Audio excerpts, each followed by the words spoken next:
இன்னைக்கு இந்த வீடியோல the greatest of all time படத்துக்கு நான் அப்படி தான் பார்க்க வந்து போறோம். The greatest of all time theatre release சூப்பரா நேத்து வந்திருக்கு. இந்த ஒரு படம் தமிழ்நாட்டுல மட்டும் 200 கோடிக்கு மேல கலெக்ஷன் ஆயிருக்கு. அதே வேர்ல்டு டோட்டலா நம்ம பார்க்கணும்னு சொன்னோம்னா 400 கோடிக்கு மேல இந்த ஒரு படம் கலெக்ஷன் பண்ணிருக்கு. தொடர்ந்து விஜய் சாருக்கு 2 படங்கள் Leo, the greatest of all time இந்த 2 படங்களுமே வேர்ல்டு இல்ல 400 கோடிக்கு மேல கலெக்ஷன் பண்ணது இருக்கு.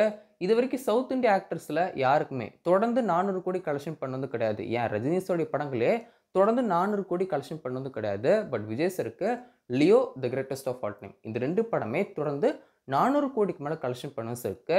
எனக்கு தெரிஞ்ச வரைக்கும் இந்த வீக்கெண்ட் இந்த ஒரு படம் 500 கோடி கலெக்ஷன் பண்றதுக்கும் அதிகமான சான்ஸ் இருக்கு. ஸோ வெயிட் பண்ணி பார்க்கலாம். 500 கோடி கலெக்ஷன் ஆகப்போதா அப்படின்னு சொல்லிட்டு. The greatest of all time படத்துல இருந்து ஒரு சில மேக்கிங் ஸ்டில்ஸ்மே டீம் இப்போ லிசன் பண்ணியிருக்காங்க. நேத்துமே 4 ஸ்டில்ஸ் லிசன் பண்ணியிருப்பாங்க. இன்னைக்கும் 4 ஸ்டில்ஸ் லிசன் பண்ணியிருக்காங்க.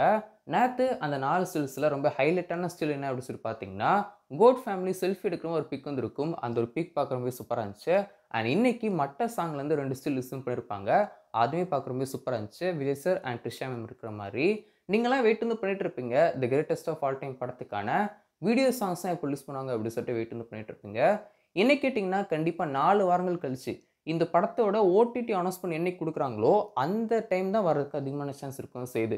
இப்போ வந்து லியோ படத்துல இருந்து நாரடி சாங் எப்போ ரிலீஸ் பண்ணாங்க அப்படின்னு சொல்லி பார்த்தீங்கன்னா, லியோ படம் அக்டோபர் 19 ரிலீஸ் ஆகுது. பட் நாரடி சாங்கோட வீடியோ சாங் வந்து எப்போ ரிலீஸ் பண்றாங்கன்னா, நவம்பர் 19 தான் லிசன் பண்றாங்க. கிட்டத்தட்ட 1 மாசம் கழிச்சு தான் லிசன் பண்ணாங்க. ஸோ அதே மாதிரி தான் இந்த கிரேட்டஸ்ட் ஆஃப் ஆல் டைம் டீமே பண்ணுவாங்க அப்படின்னு சொல்லிட்டு நான் எக்ஸ்பெக்ட் பண்றேன். ஸோ இப்போதைக்கு நம்ம பார்க்குற எல்லா வீடியோ சாங்ஸுமே லேட்டா ரிலீஸ் பண்றதுக்கு தான் அதிகமான சான்ஸ் இருக்கும் செய்யுது. மேபி ஸ்பார்க் சாங்க்குன்னு வீடியோ சாங் வேணா மேபி இந்த வாரம் ரிலீஸ் பண்றதுக்கு வாய்ப்பு இருக்கு. பட் ஓவராலா எல்லா வீடியோ சாங்ஸுமே அந்த ஓடிடி அனௌன்ஸ்மென்ட்க்கு அப்புறம் ரிலீஸ் பண்றதுக்கு அதிகமான சான்ஸ் இருக்கும் செய்யுது.